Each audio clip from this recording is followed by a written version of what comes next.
Velika sniženja na sve proizvode ponovo su dostupna na Gearbestu povodom takozvanog crnog petka. Da pogledate ponudu, posjetite linkove u opisu videa.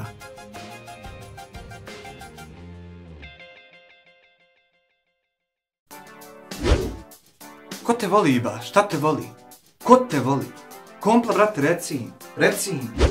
Hemrš odavde. Ču, volim te. Šta znači uopšte volim te?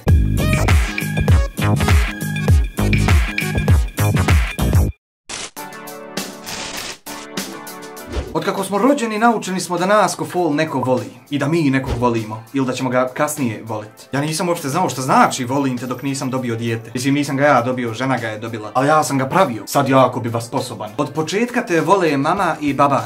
Ili tata. Samo te, kaže, roditelji vole bezuslovno. Oni te vole bez obzira na sve. Haj, dobro, kontam, ja sam mlad, glup, lud, nezreo. Vole me mama i baba. Haj, super, nek me vole tamam da mi mogu kupit Kinder jaje. Ali jes malo sutra, babo mi uvijek kupovo ona jeftinija jaja. Ona, mati, ništa, ono. Ja, brate, htio Kinder Surprise, vidim, reklamiraju ga stalno po TV-u, iskače onaj čovječuljak iz njega, onaj debeli. Ali, jebi ga, Marku i 30 uvijek bio. A ona jeftinija bila po marke. Donese mi to, evo, kaže, i ovo je dobro. Gdje će ba biti dobro nešto što košta po marke? Halo, gdje se malo dozovi? De malo tobe dođba, de malo boostera, halo. A ona čokolada nije za osušila se, počela se raspadat, izblijedila. I meni su uvijek ostale traume od Kinder jajeta.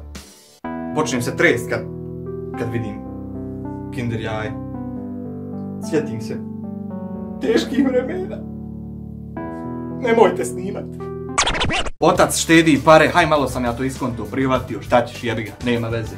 Dobro, kaže, voli te mama, ona te nosila, rodila, dojila. Mene mama ti ostavila kad sam imao 1,5 godina. Pa čekaj malo, kako ti mene voliš, a ostavila me?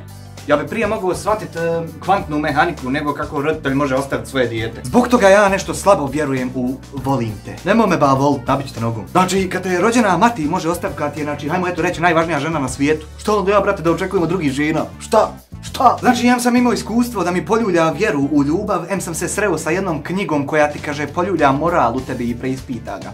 Hajde, čitam ja nju, rano je bilo taman prije sabaha, poče mene knjiga jebavat. Postavlja mi pitanje zašto ti voliš svoje dijete.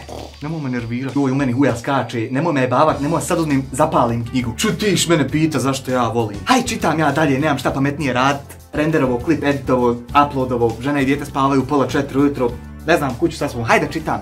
Da vidim šta piše, koga jebe. Kaže, da li ti svoje dijete voliš zato što je to tvoje dijete, ili zato što je dijete, ili zato što je žena koju ti voliš rodila to dijete, ili zato što se generalno djeca vole? Znaš ti kao odgovor na ovo pitanje. Volim ga, brate, zato što mi je dijete, eto šta je, šta hoš. Čitam ja dalje, kaže, ako ga voliš zato što ti je dijete, znači ne bi ga volio da ti nije dijete, znači ti generalno ne voliš djecu. Znači ti si loš. Ma ko je loš?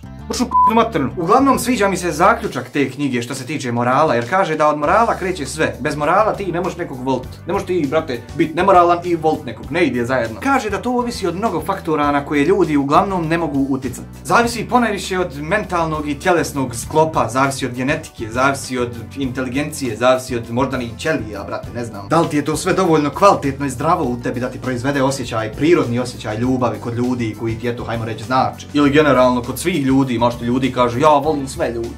Nema zla u njemu. Ljudi koje voliš, za njih se podrazumijeva da ih voliš. Da, to ti je ko govor tijela. Ne, to ne ti potrebe govoriti, ne volim te ja. Šta te navede da nekom kažeš volim te? Morate nešto navesti. Kad si prvi put bio s curom u krevetu, kad ti je prvi put dala, ti dršćeš ko prut. Pa posle toga, volim te. Što je voliš? Što ti je dala? Ili ako ti još uvijek nije dala, pa ono, kažeš volim te, bojiš se da te ne ostavi. Znaš, svi u školi imaju curu, samo ti nemaš, papčinu jedna. Znači, to se vremenom mijenja zašto ti voliš svoju djevojku, ženu. Prvo je voliš zato što ti je dala, kasnije je voliš iz neki drugi razlog. Mene sinoć jedan lik pita, kako si ti znao da je tvoja sadašnja supruga prava osoba? Da li je to slučajnost ili 3 tačke? Ja sam, brate, imao djevojaka, ne zna im se broja. Mislim, ne kručim se, šta se, da sam se htio kurčit, ne čekao do sad. Ali sam u to vrijeme imao i para kogovana. Nebitno odakle. Ukrajinu. Ja znam zašto su te žene bile sa mnom. Nisu sigurno zato što sam lijep, nego što imam keša. Možeš im platit piće koje hoće, možeš ih izvesti gdje hoćeš. Dobro izgledaju u tvom društvu, iako si ti konjina. Izvodiš ih u restorane, no moderne, dobre. Ne vodiš ih u pekaru na burek jebot. Ali je došlo vrijeme kad ja nisam imao feninga u džepu. I jedino je ta djevojka baš tad ostala uz mene. Pa je onda bila situacija isto kad nisam imao ništa. Od svih ljudi koji poznajem, samo su 4 lika prišla do mene i pomogla mi. Nisu morali ba, halo, oni imaju, ja nemam, kome jebe u suštini. Ali zašto su mi prišli? Nisu morali. Valjda je to ono što je volim te, a ne mora se izgovoriti, što se podrazumijeva. Čim ti nekom moraš reći volim te, nešto tu nije u redu, nešto nije kako treba. Možda se osjećaš ugroženo pa hoćeš da i tebi neko odgovori, hej, volim ja tebe, moj jed govna ba. Da sam svojoj djevojci govorio, slušaj ćer draga, idi nađi sebi nekog babinog sina, znači što mu otac ima neku robovlasničku firmu, što ima već sve što nije, znači kile u životu digo, što ti može obezbijeti šta hoćeš, ja sam znači niko i ništa bio, ostao i uvijek ću biti. Ona je tad ostala uz mene, brate dragi, i tu je sva priča završena za sva vremena. Ne možeš ti meni nikad biti bolja od moje žene, ne možeš nikad, znači nikad. Ne može džaba. Isto tako i prijatelji. Oni su upravo u vrijeme pokazali pravo svoje ja i gotovo. Znači ja se i dan danas družim samo s tim ljudima. Znači tim ljudima ne smije ništa faliti, nemoj dirat te ljude ba, halo. Stavit ću bombe na sebe, raznice upću i tebe i sebe. Jeo ti kaj se mate sa. Onda se na kraju, brate, to volim te svodi na to da to jednostavno ne možeš zaraditi na vještački način. Znači ili si prirodna osoba koja je vrijedna ljubavi i poštovanja, osoba koja zna svoje vrijednosti pokazati na način zbog koji će te neko voljeti, ili si, brate, prirodno smeće.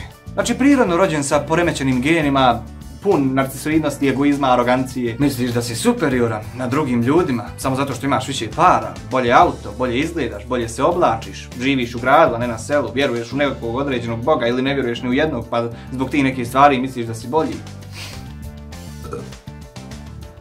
Blago tebi.